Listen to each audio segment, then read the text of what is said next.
Welcome to this presentation relating to Welsh Government's 14 to 16 Learner Entitlement and the associated learning guidance, which can now be found on Hub as part of the Curriculum for Wales framework.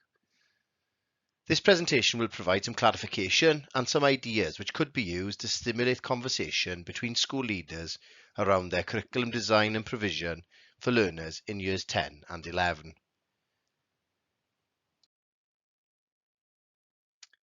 As you'll be aware, the curriculum statutory requirements for learners in years 10 and 11 are, in part, different to those for learners up to and including year 9. You'll see on screen the wording from the framework. It clearly identifies some of the mandatory elements that should form part of that curriculum, including RSE, RVE, and the cross-curricular skills. Careers and work-related experiences will also need to be included. But perhaps the most interesting element for discussion at school level is that first bullet point in the blue box, which talks about securing learning and teaching in each area. It goes on to say, not everything in the statements of what matters for each area needs to be included, but all areas need to form part of the curriculum. This is something we'll return to later, but it's worth keeping in mind as we proceed. The principles of progression, which are a mandatory part of the curriculum from 3 to 16, are central to the thinking which resulted in the 14 to 16 learner entitlement.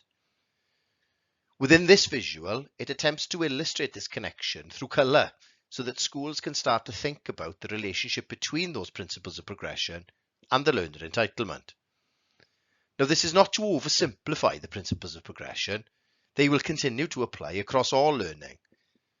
But thinking about them in this way could allow schools to recognise the significance of all components of the learner entitlement in supporting learners as they make progress towards the 4 purposes. Perhaps most crucially, there is a recognised need to support learners in becoming more effective in their learning.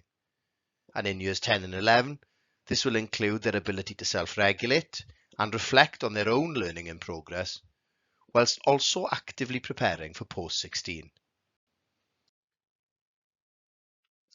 As school leaders, it is important to consider all elements of 14 to 16 learning. Schools will consider their curriculum offer, that being the courses, qualifications, accreditations, and other learning and experiences which they intend to form part of their curriculum in years 10 and 11. Schools will spend time considering the structure of that curriculum in terms of resources and teaching and learning time, and perhaps how this might vary for different groups of learners. They'll need to consider their statutory obligations and the 14 to 16 learning guidance. They'll want to ensure that subject teachers have had the benefit of necessary professional learning where qualifications have changed. Schools will also want to ensure continuity for their learners and practitioners and build upon the hard work already undertaken to design an effective curriculum prior to years 10 and 11. And finally, but perhaps most crucially, school leaders will want to ensure the most appropriate and effective pedagogical approaches to enable all learners to reach their potential at 16. Perhaps at this point, it's worth reflecting on the type of learners and learning we'd want to see within years 10 and 11. Here we can challenge ourselves and our thinking around such things as the 12 pedagogical principles and ensure that we have a research-informed grasp of the most effective approaches to teaching and learning so that our learners can reach their potential across all components of the learner entitlement and continue to make progress towards those 4 purposes. Our collective understanding of curriculum design and the way it interrelates with understanding progression and assessment will be critical as we tackle new qualification specifications and support our young people to become well-rounded and lifelong learners. I've often found it helpful to return to the 4 purposes and think about their relationship with different elements of the curriculum and to learners at different points of their journey.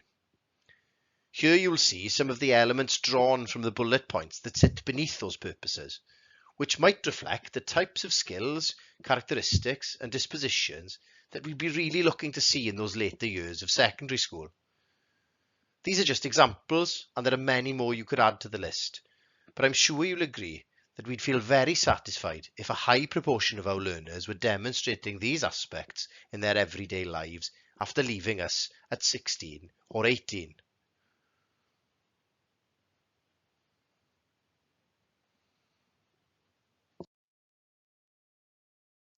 As such, it's critical that we carefully consider the curriculum design process as we plan learning and experiences for learners across the 3 to 16 continuum. This will not change even where a qualification specification is involved. Clearly, that specification will provide, often in some detail, the particular understanding, knowledge and skills that learners will require in order to be successful, and which will be assessed as part of that course of study. However, as practitioners, and as school leaders supporting those practitioners, we must also consider the how of learning. How effective are our learners? What additional support might they need in order to learn more effectively? And how can we design learning which will support them to become more effective as well as developing the required understanding? Ultimately, this all becomes significantly easier if we as practitioners have a clear idea of why this learning is important and are able to convey that to our learners. As school leaders, we can often provide that professional support and challenge, often by simply asking the question, why?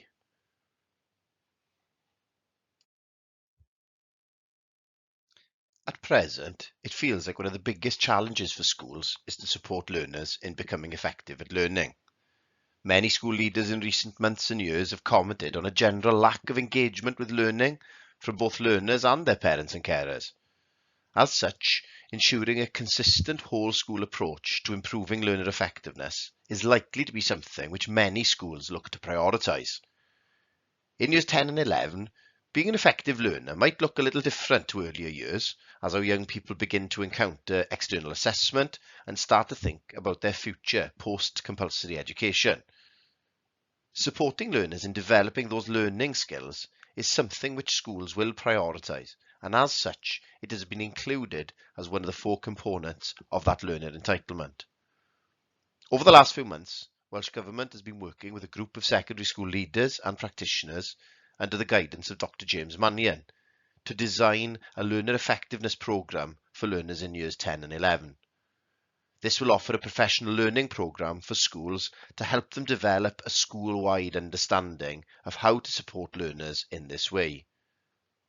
In addition to this, no doubt schools will continue to improve and refine the careers and work-related experiences they provide so as to ensure that learners feel appropriately informed and supported in making decisions about post-16.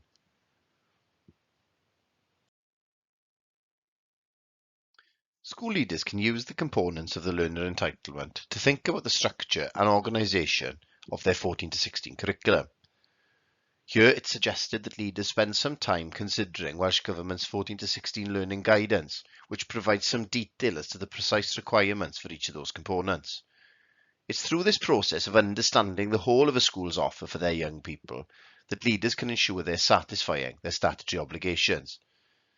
Securing the appropriate mix of learning through qualification courses, time to self-reflect and plan for post-16, along with a range of wider learning and experiences, will allow schools to support learners in making progress towards the 4 purposes, whilst ensuring that they achieve their full potential across all the learner entitlement components. School leaders will need to think carefully about the unique contribution that each area of learning and experience can make to a learner's journey. Securing learning in each area is a statutory requirement, but it can often be easier to start with the 4 purposes and think about the way that a particular area supports progression towards those purposes. This can be done through considering those bullet points that sit beneath the 4 purposes, but also by referring to the introduction section within each area within the curriculum framework. In doing this, school leaders will be able to see opportunities to support learner progress through each area, whether or not the learner is studying a particular qualification course within that area. For example, through a range of wider learning and experiences, which provide opportunities to undertake physical exercise, to self-reflect, and to develop their personal effectiveness, schools can design an effective curriculum which supports learners to build their emotional and mental well-being and grow their independence. Learners can also engage with their subject leaders to gain a full understanding of their curriculum, so that connections can be explored. For example, through their studies for English GCSE, there will be opportunities for learners to explore the creative work of a range of writers, something which connects naturally with the essence of the expressive arts area. Similarly, learners can be provided with a range of opportunities to engage with contemporary issues, to understand different cultures and societies, to collaborate, to show innovation and creativity across their learning in years 10 and 11. The role of school leaders will be to ensure that they understand this wider perspective and are able to support improvement and refinement across the curriculum so that learners benefit from that breadth of learning and experiences. So, from the perspective of self-evaluation and improvement planning, schools will consider a range of information and evidence which allows them to understand the effectiveness of their curriculum offer to learners, along with the design and delivery of that curriculum through teaching and learning. Ultimately, this will allow them to evaluate the progress that their learners are making across the learner entitlement.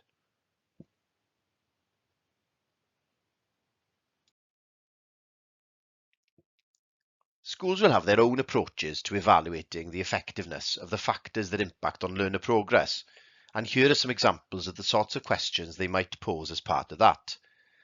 There'll be some overarching questions they'll consider, for example, to explore the effectiveness of their self-evaluation processes in and of themselves, and of course they'll want to consider the impact of curriculum design, teaching and learning on learner progress. As leaders consider the components of the learner entitlement, there'll be themes they might want to explore depending on the unique evidence they encounter. Schools will be familiar with the types of questions that feature on the right-hand side and which relate to qualifications.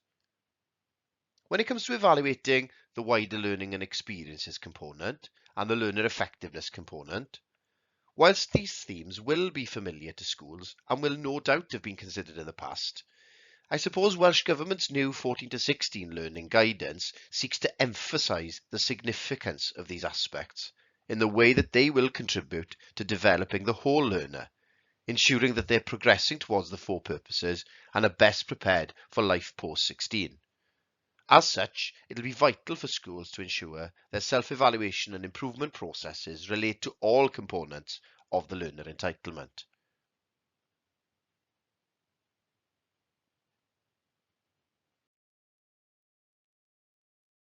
So, the launch of the new 14 to 16 learner entitlement represents an exciting opportunity for schools to realise their vision for learners and the curriculum for Wales within years 10 and 11. In due course, Welsh Government will consult upon and then announce the range of data and information that will be available nationally to support schools in this regard. But schools can have confidence that by focusing on the learner entitlement, they can ensure that they'll be supporting their young people to develop as lifelong learners and reach their full potential.